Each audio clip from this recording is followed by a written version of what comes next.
Aí. Oi, Livânia. Nós somos do Grupo de Estudos Territoriais. Eu sou a professora Joseli, esse aqui é o professor Márcio José Arnatti. E a Livânia entrou em contato comigo para que nós falássemos um pouco sobre feminismo. E como nós não conseguimos falar de feminismo no genérico, nós vamos tentar falar um pouco de feminismo ou geografia feminista, que é o nosso campo de trabalho. Então, primeiro a gente tem que pensar que o feminismo, além de um movimento social, ela também constitui um corpo teórico, metodológico, que tem se inserido em vários campos das ciências sociais. E nós temos trabalhado, então, com esse campo dentro daquilo que a gente considera que sejam as geografias feministas. Para além de uma historiografia, digamos assim, de uma historiografia de etapas que o movimento feminista, dentro do campo científico da geografia, ela possa ter, nós também temos que imaginar que essa historiografia, ela não é uma historiografia linear. Nós vamos ter vários momentos de tensionamentos dentro do movimento feminista. Então, dentro da geografia, nós vamos passar por uma geografia onde as mulheres começam a exigir um espaço tanto para se expressar enquanto geógrafas feministas, mas também elas vão exigir que as mulheres também sejam pensadas dentro do corpo científico. Nesse primeiro momento, ele vai se passar dentro de uma perspectiva de construção mesmo de dados sobre mulheres, né, dados sobre situação de trabalho das mulheres, uma situação da organização do planejamento urbano, da mobilidade para o trabalho e tudo mais. Depois nós vamos ter um outro momento, onde nós vamos ter um pensar, né, dentro de uma perspectiva de uma geografia feminista, que vai pensar num caráter construcionista do gênero, onde nós vamos ter uma ideia de que não se nasce mulher, mas torna-se mulher. Ou seja, uma estrutura de pensamento, né, que vai ter uma representação do que é ser uma mulher ou ser um homem na sociedade, que vai se diferenciar entre tempo e espaço.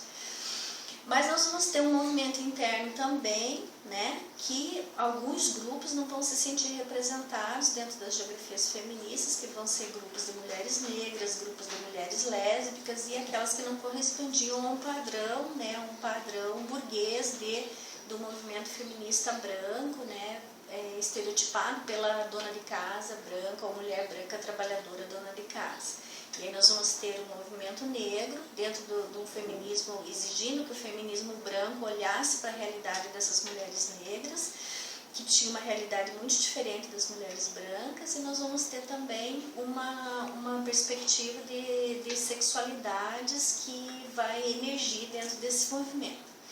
Então, para além dessa historiografia que parece ser etapista, nós temos que pensar que todos esses movimentos estão em tensão constante, e esse tensionamento vai fazer com que determinadas formas de olhar o espaço sejam transformadas, que agora o professor Márcio vai falar das possibilidades de pensar o espaço a partir do gênero. Bem, quando a gente pensa em geografia brasileira, pelo menos nos últimos 30 anos, a perspectiva geográfica brasileira que foi considerada a válida, ela estava relacionada a pensar a organização espacial enquanto um resultado do funcionamento do modo de produção capitalista. Nessa perspectiva, outras possibilidades de vivência espacial eram desconsideradas. Essas possibilidades se relacionavam tanto às questões de gênero e também em relação às questões de sexualidade. Quando a gente pensa em relação às questões de gênero, existe uma fala da Janice Monk, num texto que foi publicado em 82, que ela propõe que, no mínimo, né, homens e mulheres possuem especificidades. Né, as suas vivências espaciais são específicas. E se elas possuem especificidades, essas especificidades devem ser valorizadas. Né? Isso tem relação com a própria corporalidade das pessoas. Quando a gente pensa em relação à sexualidade, se no primeiro momento eu tenho questões de gênero, né, sendo tratadas pela geografia, no segundo momento, né, não de forma etapista, como o professor Joseli falou, mas temos questões relacionadas com sexualidade de grupos específicos que são considerados à margem, né, das práticas sexuais que são consideradas as viáveis.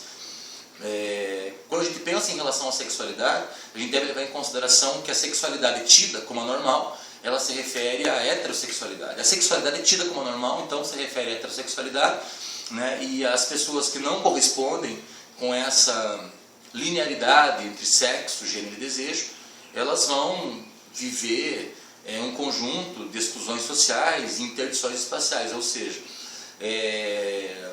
estruturando aquilo que a professora Giseli tem construído de reflexão em relação ao espaço interdito, ou seja, um conjunto de processos sociais, interdições espaciais, que interditam a vivência espacial de um conjunto considerável de pessoas. E nisso a gente pode pensar quais são os grupos que poderiam viver melhor, quais são os grupos que poderiam ser problematizados em relação a esse caminho de discussão. Então teríamos grupos de gays, lésbicas, travestis e transexuais, né, que vivem em condições de abjeção nessa relação entre a linearidade entre sexo, gênero e desejo, né? Enfim. Então, boa sorte aí, Edivane.